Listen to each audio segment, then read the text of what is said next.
In the quiet, stone-paved precincts of the federal district, hierarchies are usually invisible. But on a crisp Tuesday morning at 8:47 a.m., the invisible lines of power were about to be crossed in a way that would shatter a career and ignite a national conversation.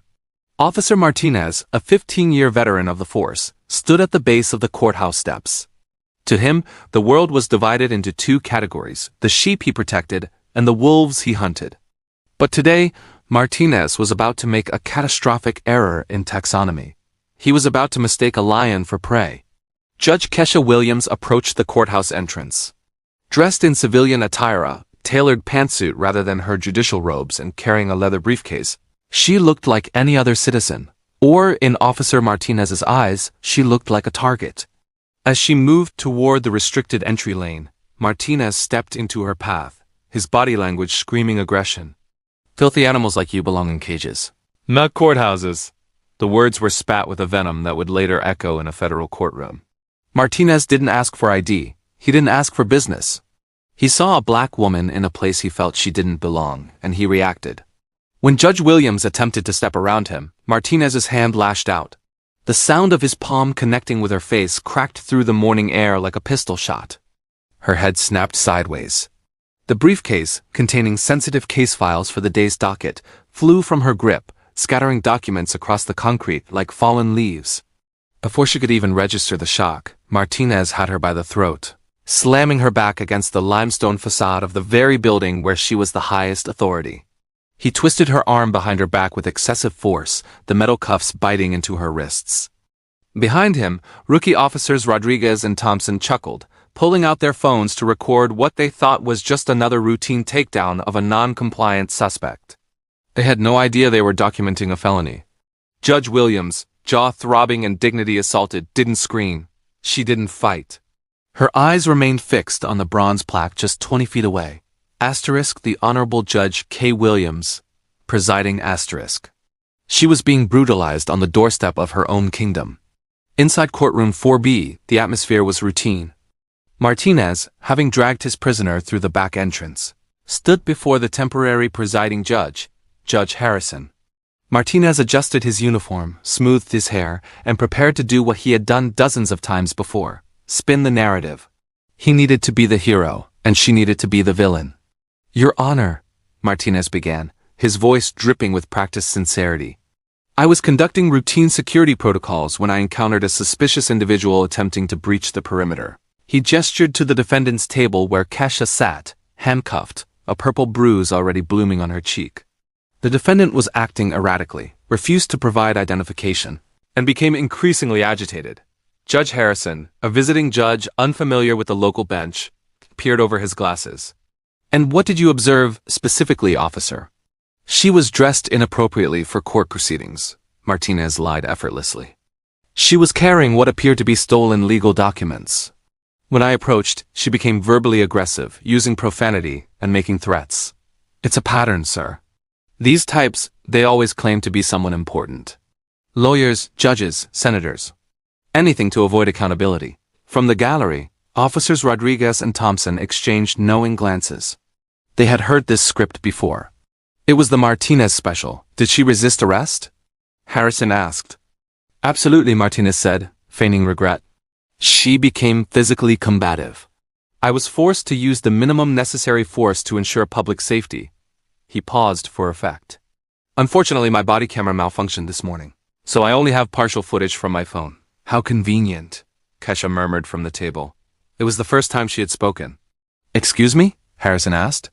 "Nothing, Your Honor," she replied, her voice eerily calm. The prosecutor, Sandra Walsh, stood up. She had worked with Martinez for years. She trusted him. "Officer, in your 15 years of service, is this common?" "Sadly, yes," Martinez sighed, playing the weary protector. "There is a certain demographic that believes they are above the law. They use accusations of racism to deflect from their criminal behavior. It's insulting to real victims of discrimination. This woman had no ID, no employment verification, and was carrying documents with judicial letterheads. We suspect an identity theft ring." He turned to glare at Kesha. "These people think they can waltz into any building they choose." "Well, not in my courthouse." The state recommends charges of trespassing, resisting arrest, and assault on a police officer, Walsh stated confidently. Martinez smirked. Another win, another lesson taught. As he stepped down from the stand, he caught Kesha's eye and winked. A gesture of total dominance. It would be the last victorious moment of his life. The defendant may present her statement, Judge Harrison announced, checking his watch. Kesha Williams stood up. The handcuffs clinked softly. Despite her disheveled appearance, a shift occurred in the room. She didn't stand like a defendant. She stood like she owned the furniture. "Thank you, Your Honor," she said. Her voice was not the voice of a ghetto rat. It was the cultivated, steel-reinforced voice of a Harvard law graduate. "I appreciate the opportunity to address these fabrications." Judge Harrison blinked. The tone was wrong. It was too professional.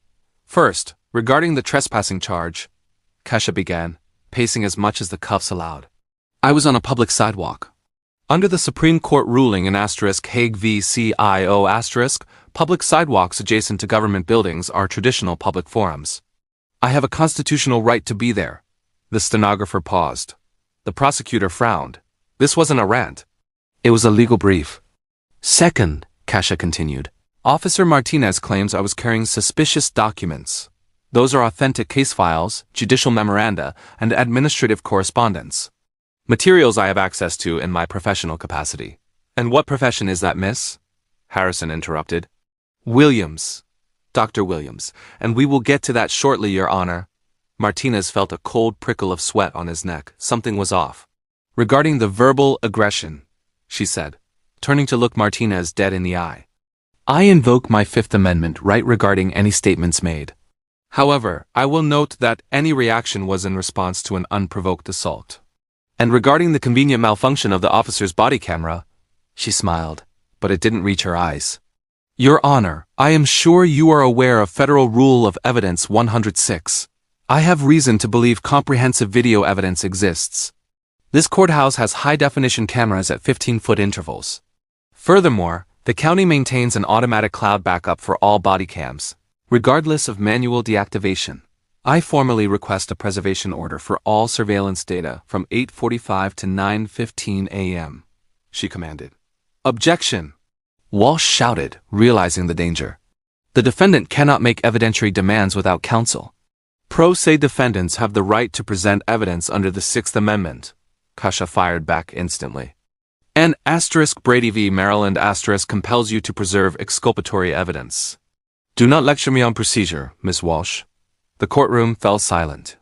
This woman knew the law better than the lawyers. "Miss Williams," Harrison asked, leaning forward, "do you have legal training?" "I have experience with the system," she said dryly. She gestured to her scattered papers on the evidence table. "If you look at the document labeled Daily Calendar, you will see I was scheduled to appear in this building at 9 a.m. for legitimate business." The bailiff, Henderson, who had been observing from the side, suddenly went rigid. He squinted at the woman. He recognized the cadence of her voice, the posture. His face drained of color. "I also have documentation establishing my identity," Kesha said. "My judicial parking pass, my chamber's entry card, and my credentials." She pulled a leather wallet from her pocket and flipped it open. The gold seal of the United States Judiciary gleamed under the fluorescent lights. "Perhaps we should recess," she suggested, her voice dropping an octave into pure command. "So proper identifications can be verified." Bailiff Henderson stepped forward, his voice trembling. "Judge Williams, Jesus Christ." "Judge Williams?" Judge Harrison looked at the credentials. He looked at Martinez, who was now trembling. "Court is recessed for 15 minutes, Harrison choked out. In the holding room, the dynamic had inverted.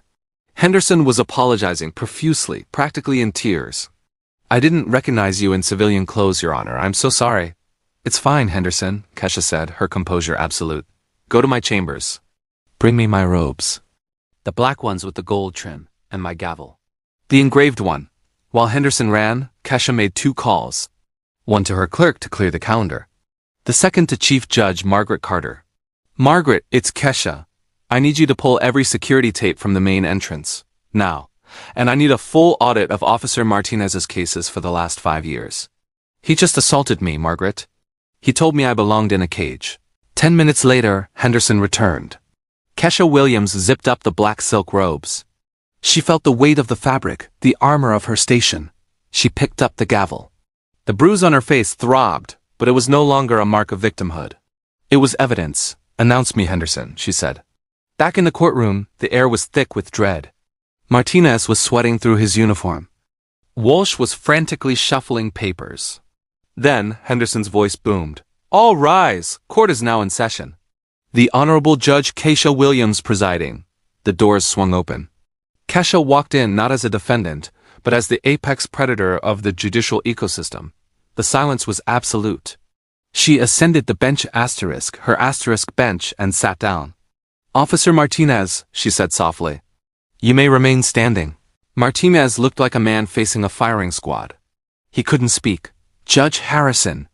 She nodded to her colleague. "Thank you. I will handle this matter from here." Harrison fled. Keisha turned her gaze to Martinez. "Approximately 2 hours ago, you testified under oath. You said, 'These people always claim to be judges.' You said I was another entitled activist.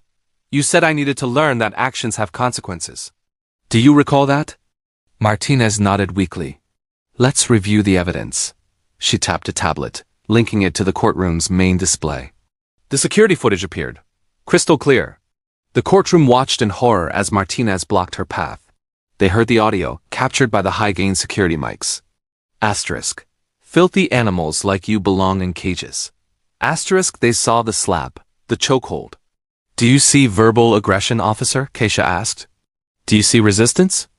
Then she played the malfunctioned body cam footage, pulled from the cloud.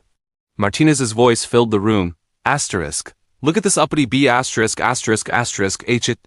Time to teach another lesson, asterisk." And here, Keisha pointed to the screen. Officer Thompson and Rodriguez laughing. Probably just another welfare queen trying to scam the system. The two rookie officers in the back were already inching toward the exit, their careers evaporating with every second of video playback. "Officer Martinez," Keisha said, her voice like ice. "You didn't know who I was because you didn't look. You saw a color, and you made an assumption. But here is what you didn't know. For 6 months, I have been working with the FBI Civil Rights Division, investigating patterns of misconduct in your precinct. You weren't just assaulting a woman.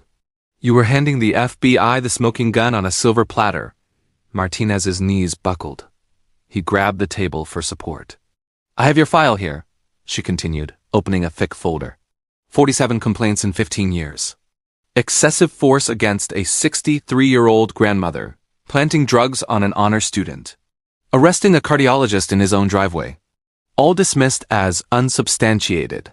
She looked out at the gallery, now filling with court staff and lawyers drawn by the rumors. "You have a dismissal rate of 40% due to constitutional violations. The county has paid $2.3 million in settlements for your behavior. And today you added perjury and felony assault on a federal judge to that resume." "Your Honor," Martinez whispered, tears streaming down his face. I didn't know. I was just doing my job." "Your job?" Keisha's voice rose, thundering through the chamber. "Your oath was to support and defend the Constitution, not to selectively enforce it based on your prejudices. You told me to know my place. Well, officer, my place is here.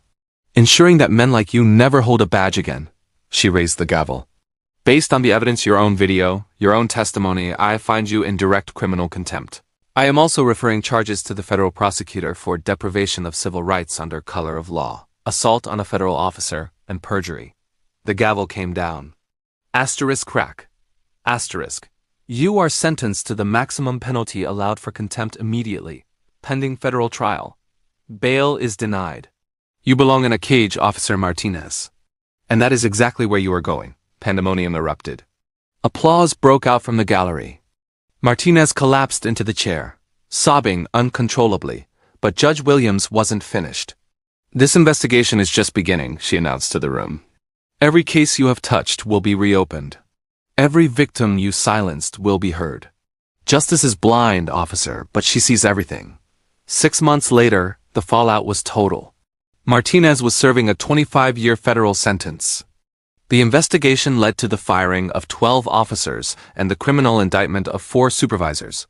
The Martinez settlements cost the department another $8.7 million, funding new community oversight boards. Judge Kesha Williams became a national icon.